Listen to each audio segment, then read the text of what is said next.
আর মরিচ আসলো প্রায় 500-700 গাছ, মরিচ গাছ জলের তলে নষ্ট হয়েছে। বেগুন গাছ আসলো 1 পোয়া, বেগুন নষ্ট হয়েছে। এরপরে আপনার জেঙ্গা ক্ষেত আসলো, জেঙ্গা ক্ষেত নষ্ট হয়েছে। হালি ফেলাইছিলাম, হালিটাও নষ্ট হয়েছে। এই উস্তা লাগাইছিলাম, সব কিছু আমার ক্ষতি হয়েছে। রামাইশ জেঙ্গা পুয়ের ডাটা লাগাইছিলাম, সব ক্ষতি হয়েছে। 80-90 হাজার টাকার ক্ষতি হয়েছে। বাঁচতে তো মোটামুটি অনুমানিক সব কিছুই এখানে ফসল করা যায়। ধান থেকে তৈরি মানে বাস্তু সব কিছু করা যায়। কৃষক তো আমরা যে প্রায় সবই কৃষক, মানে 3 ভাগের 2 ভাগে কৃষক। আমরা তো এমন এখন মানে কইতে গেলে রাস্তাত বেরিয়েছে, এই করতে আমরা রাস্তা বেরিয়েছি।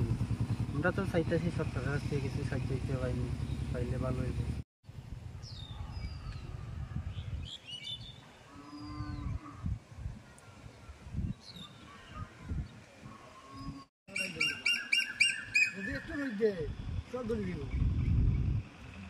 ইন্দিরা কলোনি দেবে মানে ইন্দিরা কলোনি মানে জল উঠিয়া অনেক কৃষিকাজের মানে ক্ষতিগ্রস্ত হয়েছে।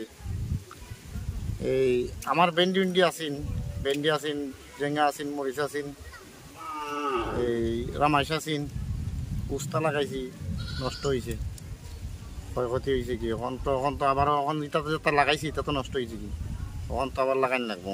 মনে করো 30 পরিবারের মতো আছেন, 30 পরিবারের মতো বেশি আরো 20-30 পরিবার বা 40 পরিবার হইব আছে। হ্যাঁ, কৃষিকাজের উপরে সংগ্রাম চলে। সবাই কৃষিকাজ করি আমরা, মানে সবারই নষ্ট হয়েছে, ক্ষয়ক্ষতি হয়েছে।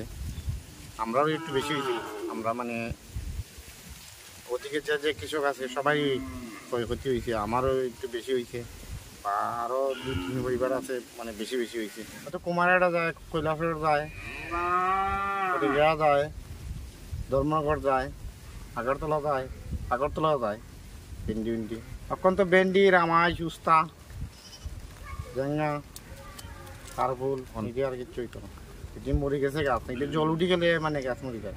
তখন তো আমরা সরকার থেকে মানে সাহায্য মানে করে কইরা এইটা সাহায্য চাইলাম। কি সাহায্যটা যাতে সরকার আমরা সাহায্য করে সব দুধ